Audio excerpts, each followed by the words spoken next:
우리 관 있잖아요, 관. 자, 관 모양이에요. 그냥 사각형으로 해갖고 양쪽 다 직사각형입니다. 오늘 말씀 상고하기 전에 오늘 말씀에 나오는 근본적인 메시지를 조금 함께 상고하고자 하는데요. 제목을 제가 심판과 구원이라 이렇게 지었습니다. 사실 이 노아의 사건에서 보는 이것이 우리 하나님께서 우리 인류를 경영하시는 그 가운데 심판, 구원에 대해서 잘 예피하고 있는 것입니다. 첫 번째로 중요한 것이 우리가 신학적으로는 이게 영어로 total depravity of man이라고 합니다. 예수 없이는 어느 누구도 구원받을 수 없는 인간의 절대적 죄성을 노아의 사건에서 말해주고 있습니다. 보시면은 내가 저기 빨갛게 표시한 게 좋은 게 아닙니다. 그죠? 여호와께서 사람의 죄악이 세상에 가득함과 그의 마음으로 생각하는 모든 계획이 항상 악할 뿐인 것이고, 내가 강조해서 읽은 걸 참고해 보시라고. 6장 11절을 보면요, 그때 온 땅이 하나님 앞에 부패하여 포악함이 땅에 가득한지라. 하나님이 보신 적 땅이 부패하였으니 이는 땅에서 모든 혈육 있는 자의 행위가 부패함이었더라. 13절은 하나님이 노아에게 이르시되 모든 혈육 있는 자의 포악함이 땅에 가득함으로 그 끝날이 내 앞에 이르렀으니 내가 그들을 땅과 함께 멸하리라. 인간 세상은요, 예수 없으면은 다 이렇게 될 수밖에 없는 거예요.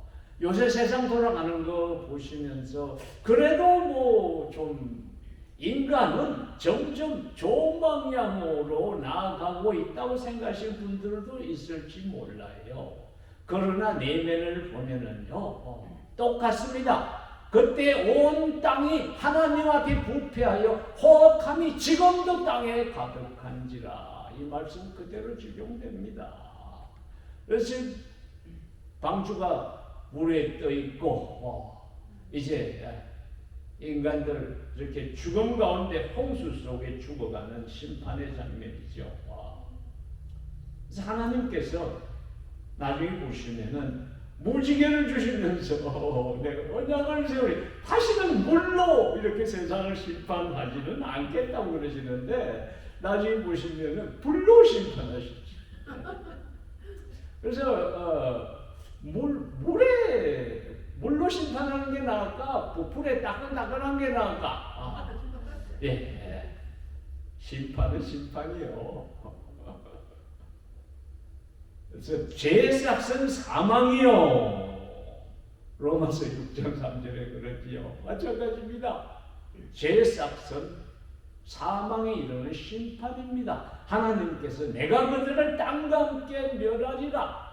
심판 방법은 물로 홍수를 통해서 심판을 하시는데 그 가운데서도 하나님이 구원의 은혜를 베푸시는데 바로 노아에게 베푸시는 거예요. 오늘 말씀을 제가 이 6장 8절부터 읽게 한 이유가 있다고. 사실은 보면 노아 이야기가 앞에서부터 나오잖아요. 그렇죠? 내가 노아의 그러나 이게 중요하거든. 그러나 온 세상은 다 이렇게 멸망하고 그래서 그러나 노아는 여호와께 은혜를 입더라. 온 세상이 지옥 불구덩이로 가고 있음에도 불구하고 그러나 예수 믿는 자들은 하나님께 은혜를 입었더라. 그래서 그러나 노아는 또 그러나 이 접속사 그러나가 참 중요한 겁니다. 세상이 어떻게 돌아갈지언정 그러나 나는 오직 하나님을 섬깁니다. 이 그러나가 있어야 돼요. 우리에게. 너와는 내가 내 언약을 세우리. 하나님이 언약 그러면은 이게 엄청나게 중요하지요. 언약, 구원의 언약입니다. covenant. 너는 내 아들들과 내 아내와 내 며느리들과 함께 그 방주로 들어가고, 노아 때문에 가족들도 구원받는 거예요. 그것뿐 아니에요. 혈육 있는 모든 생물을 너는 각기 암수 한 쌍씩 방주로 이끌어들여 너와 함께 생명을 보존하게 하되, 새가 그 종류대로, 가축이 그 종류대로, 땅에 기는 모든 것이 그 종류대로 각기 둘씩 내게로 나오리니 그 생명을 보존하게 하라. 어떤 사람들 이렇게 물어요. 야, 방주가 암만 커도 어떻게 모든 생물을 암수 한 쌍씩 넣으면은 그 어떻게 꽉 차면 웃자노 그러는데, 7장에 보면 그 설명이 나와. 거기에 보면 7개씩이나 있다고. 암수 7, 정결한 짐승은 암수 7, 이런 식으로. 그래서 종별로 그렇게 암수 한 쌍씩 들어가게 한 겁니다. 어찌됐든 하나님께서 이 세상을 멸하시는데 완전히 멸하시진 않으시고 거기에 구원의 은혜를 베푸시는 장면이에요. 근데 오늘 상고하고자 하는 것은 왜 하필 노아였을까? 다른 온 세상은 심판하셨는데 어째 노아만 봐주셨을까? 그 이유를 내가 3가지로 한번 정리를 해봤습니다. 첫째, 노아는 의인이었다고 얘기합니다. 세상은 다 타락해서 죄로 관영했지만 노아는 의인이었더라. 노아는 의인이요. 그 다음에는 뭐라 하노? 당대의 완전한 자라. 그 당대라고 해놨는데 한국말로는 그 세대의 this generation 그러면요, 성경에서 그 세대 하면은 상당히 나쁜 의미가 숨어 있어요. 누앙스가. 그래서 우리가 흔히 그러잖아요. 이놈의 세상, 그런 뜻이요. 그래서 아주 타락하고 온통 구원받을 수가 없는 싹수가 노란 그런 세대에 완전한 자라. 완전히 대비되는 거예요. 노아는 참 완전한 자라. 야, 참 내가 가끔 이렇게 마음속에 참 가끔씩 이렇게 시험 들 때가 있어요. 시험 들 생각이 들 중마다 내 이 생각을 한다고. 야, 이래 갖고 완전한 자라고 불리기는 터도 한참 졌다. 그러나 내 안에 있는 예수로 인해서 하나님이 예수님을 보시고 너는 완전한 자라 하고 우리에게 부르신다고. 너는 어려운 자라. 여러분 모두에게 부르세요. 그 다음에는 하나님과 동행하였으며, 야, 이 삶 자체가, 모든 행위가 하나님과 동행하였다는 말은 하나님 뜻대로 살았다는 말씀이에요. 그래 놓으니까 여호와께서 노아에게 이르시되 너와 내 온 집은 방주로 들어가. 노아 때문에. 여러분 가운데 가족들이 아직 예수 안 믿어서 참 시험 드신 분들 있을 거예요. 하나님이 그분들도 여러분들로 인해서 구원하시고 방주로 들어가는 은혜를 베푸실 줄 믿습니다.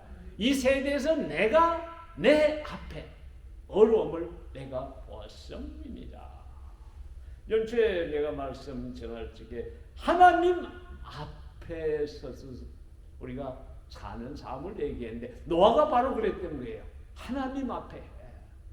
사람 앞에서는 어떻게 보였을 망정 그것이 사람 앞에가 아니라 사실 하나님 앞에 섰음을 항상 인식하고 살았던 사람.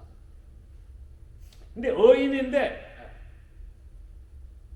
어떤 의인인가? 의인이 과연 뭐 하는 건가? 순종하는 의인이었어요. 그래서 여기서 난 이렇게 생각을 한번 바꿔봤어요. 순종하니까 의인이야. 하나님 말씀대로 순종하니까 그러니까 의인이지. 노아가 그와 같이 하여 하나님이 자기에게 명하신 대로 다 준행하였더라.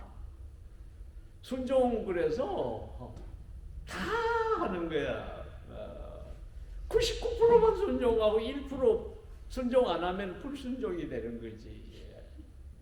노아가 어떻게 순종했는지 여러분 말씀 보면 아시잖아요. 하나님 언약 받고 즉시 세상의 모든 것을 포기했어요.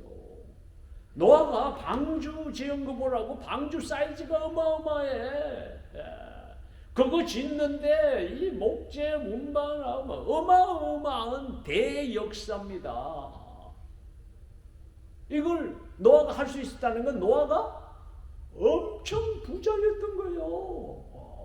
세상에 가진 것 많고 떵떵거리고 살았던 사람이라고. 안 그러고서는 그만한 방주를 지을 수가 없어요. 그런데 방주 지으라는 말 듣고 즉시 세상의 모든 걸 포기하고 햇볕 쨍쨍 나고 생전 비도 안 오는데 그것도 산꼭대기에 올라가서 방주를 짓는다고 온 재산 다 갖다 바쳐서 그러니 세상 사람들이 뭐라 그러겠어요? 노아 좀 저런 미쳤다. 돌아도 한참 돌았다 그랬을 거 아닌가 왜? 근데 그게 얼마나 오래 했을지도 몰라. 그 방주 사이즈 짓는데 세상에 얼마나 걸렸을지 우리가 추측하기가 어려워. 그 방주 짓기 시작해서 방주가 또 다 지어지니까 아니 밖에는 햇볕 쨍쨍한데 그 깜깜한 방주 속으로 들어가라 그러니까 말씀에 순종해서 지체 없이 가족들과 함께 방주로 들어갔어요. 여기 보면 말이에요. 이 가족들이 전부 동원돼서 이거 나무 나르고 뭐 방주 지었을 거 아닌가 왜? 이 가족들도 대단해. 그러니까 노아가 자기 가족들에게 자식들에게 와이프한테 얼마나 신용이 쌓였는지 알 수가 있어. 와이프한테 신용 안 쌓이면은요 저 영감 미쳤네 하고서 와이프 다른 데로 가지. 근데 노아는 하나님 앞에 순종함으로 순종의 본을 보이는 아니라 자기 가족들한테 100% 신뢰를 얻었던 사람인 것 같아요. 근데 참 이게 말이에요. 우리가 노아의 방주 생각하면서 노아가 이렇게 해서 방주 짓고 그에 딱 들어가니까 비가 오고 구원받아서 야 할렐루야 그냥 그러고 말지. 근데 이게 보통 결단이 요구되는 거 아니에요. 여러분 당장 지금 모든 거 버리고 방주 짓고 방주에 들어가라 그러면 들어갈 사람 있을까? I'm not sure입니다. 노아는 그걸 한 거예요. 그리고 이 모든 과정에서 보여준 게 끝까지 인내함으로 순종했어요. 내가 왜 인내라는 말을 강조하냐면요. 방주 건설이라는 게 6장 22절에는 뭐 간단히 다 준행하였다 그러는데 도대체 얼마나 시간이 걸리고 얼마나 많은 재원과 수고가 따랐을지 말을 할 수가 없어요. 방주의 규격이 여긴 큐빗으로 나오는데 이걸 1규빗이 18인치 45cm 약 반 메타 정도 돼요. 그걸 계산을 해보면은요 이게 길이가 135m입니다. 여러분 100m 달리는 거 봤죠? 그거보다 훨씬 길어요. 그리고 우리 축구장 규격이요 있습니다. 규격에 아무리 커도 120m 이상은 못 만들게 돼 있어요. 축구장을. 그러니까 여러분들 축구 시합 하는데 그 엄청 넓습니다. 골대 이 골대에서 저 골대까지 한번 뛰어봐요. 하게 그래요. 엄청 힘들어. 우리 누구야 우리 그 친구 손 뭐시기지? 저 손흥민이가 요새 걔가 조금 33목들이 진입 좀 빠졌어. 그래서 여기서 감독이 말이에요. 수비까지 옛날에 하게 했잖아.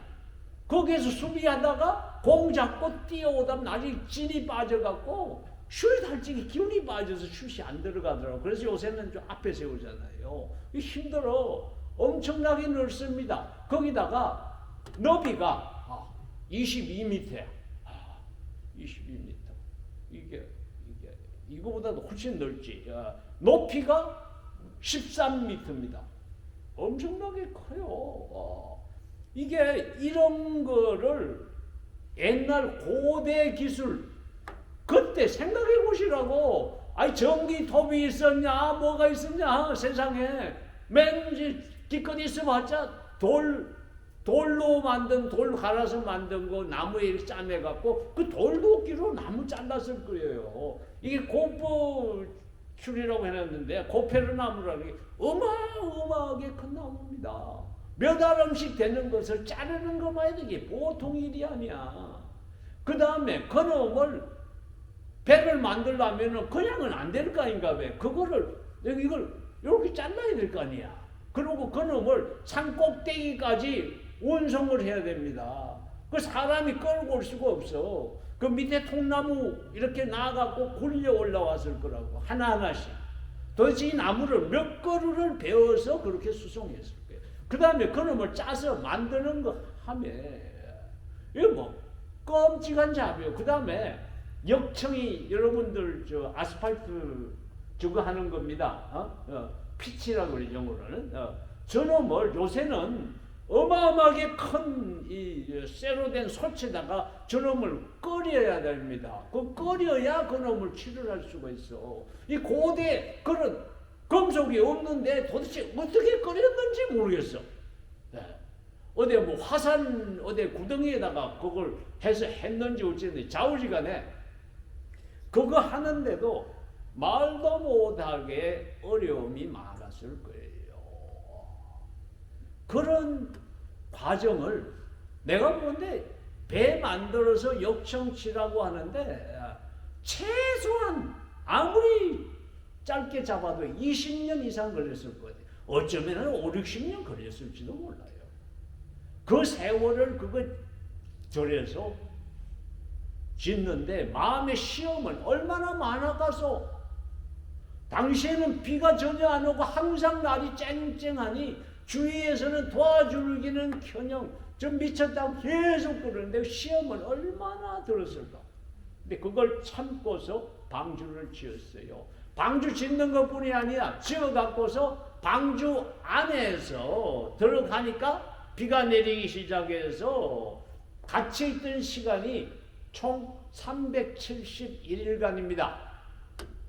이게 1년이 넘는 세월을 그 안에 어디 뭐 좋은 찰스톤 같이 날씨 좋고 이런데 별장에서 한량하게 리클라이너에 누워 있었냐? 아닙니다. 방주의 창문이라고 해봤자 몇 개 되지도 않아요. 바깥은 계속 홍수로 비가 내리고 있지요. 바깥도 캄캄하고 창문 열지도 못하게 했잖아. 비 때문에 깜깜합니다. 기껏해야 뭐 이 저 횃불 몇 개 여기저기 했는데 섭기는 얼마나 차겠어. 바깥에는 비가 내리니 그 안에 사람만 있나? 온갖 짐승들이 그 안에서 똥 싸지, 오줌 싸지, 방구 끼지. 이게 방구가 심각한 문제야. 그 메탄가스가 계속 올라오는데 환기가 되면 얼마나 되었겠소. 그 숨막혀 죽어요. 그 다음에 짐승들이 그냥 있나? 먹여야지. 그 노아 식구 아들 셋에 며느리들 있고 손주들이 있었는지 몰라. 암만 있으면 그거 아침이고 점심이고 밤이고 그럼 저 염을 주고 죽을 지경했을 거야. 그 분뇨를 어디 버릴 때나 있어? 이거 지옥이 그런 지옥이 없어요. 세상에. 내가 얼마 전에 에콰도르에 거기 무슨 대통령이요? 그 친구 아주 화끈하잖아. 깽단 때문에 나라가 그냥 그러니까 깽들을 다 잡아갖고 감옥에 넣었는데 야 완전히 그냥 이게 명태 이렇게 꺼내 끼워서 이렇게 그냥 쌓아놓은 것처럼 인간들을 쌓아서 그렇게 이게 뭐 정말로 아마 지구상 최악의 상태일 거예요. 근데 엘살바도르 깽단 감옥보다도 훨씬 더 열하게 걔들은 최소한 똥오줌을 거기다 같이 처박아놓지는 않았을 거 아니야. 사람이 이런 데 있으면 스트레스가 얼마나 쌓이겠노 생각해 보십시오. 야, 여러분 쥐를 말이요. 쥐를 밀폐된 공간에 쥐를 12마리를 가둬놨더니 나중에 쥐들끼리 싸워갖고 다 죽고 한 마리만 남았다가 며칠 안 돼서 그놈도 스트레스 때문에 죽어요. 그런 상황에서 노아의 그 가족들이 그걸 다 참고 견뎠어요. 한 명도 안 죽었어, 희한하게. 이게 나는 이거 보면서 제일 도전받은 게요, 이 인내입니다. 인내. 이게 바로 노아의 어려움입니다. 이게 바로 순종입니다. 인내 없는 순종, 끝까지 순종하지 않는데 순종이라고 할 수가 없어요. 그건 불순종이에요. 인내는요, 순종은 그래서 즉시 순종하고 내 마음에 안 들어도 순종하고 끝까지 순종하는데, 오늘은 좀 끝까지 순종하는 노아의 본을 본받기를 원해요. 우리 진리교회도요, 하나님의 방주 같은 거예요. 어지러운 세상 가운데서 하나님께서 우리에게, 그러나 우리에게는 은혜를 베푸셔서 진리교회라는 국내 방주로 인도하셔서 교회를 세워가는 거예요.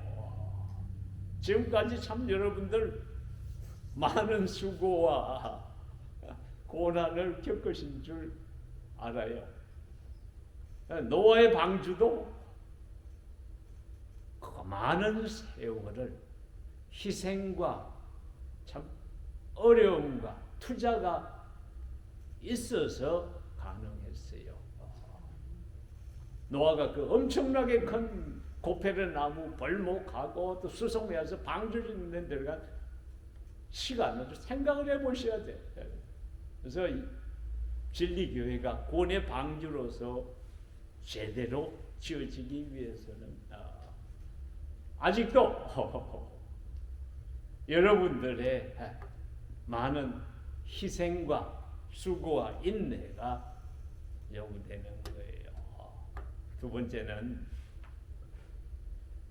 그 가운데서 371일간을 냄새 참아주고 스트레스 그 가운데서도 참 허물을 덮어주고 용납했잖아요. 그래서 노아의 세 아들들, 그 자부들, 모든 가족이 다 온전히 비가 그쳤을 적에 371일 만에 나와서 세상에 다시 씨앗을 뿌릴 수 있는 그런 존재가 되었듯이, 자, 우리도 마찬가지예요.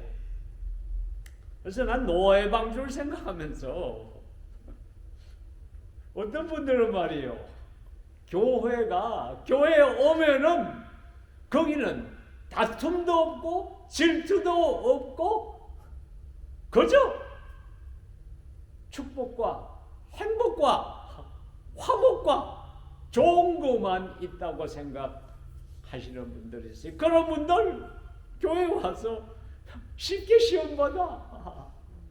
어떤 성도의 말 한마디 딱 듣고서 해그덕 가버린 사람이 있어. 그 시험받아서 교회 나가. 그러고 딴 데 찾아가. 근데 미안하지만 노아의 방주 안은 다 똑같아요. 인간 세상이 참, 우리들이 특별히 예수 믿는 사람들은요, 나는 어떻게 그렇게 생각해. 죄가 많아서 그래도 죄의식 있어 하나님 앞에 나왔다고 생각합니다. 착한 사람들 전도하려고 그래 보라고. 내가 왜 교회를 가야 돼? 내가 무슨 죄를 지었어? 그러거든. 이 착한 사람들은 그래갖고 자기 교가 상당히 잘난 사람들은 교회 잘 안 옵니다. 그래서 교회는 내 죄를 깨달은 사람들이 내 스스로는 구원받을 수 없음을 깨닫고 예수 이름 앞에 나온 사람들이에요. 그래서 교회 안에서 앞으로 여러분들이 신앙생활을 하면서 조금 마음에 안 드는 부분이 있더라도 서로 받아주고 용서할 적에 그것이 바로 하나님의 생명에 약동하는 진정한 생명의 구원의 방주가 될 줄로 믿습니다. 함께 기도하겠습니다. 할렐루야. 사랑이 많으신 아버지 하나님, 노아의 방주를 생각하면서 우리 진리교회를 생각합니다.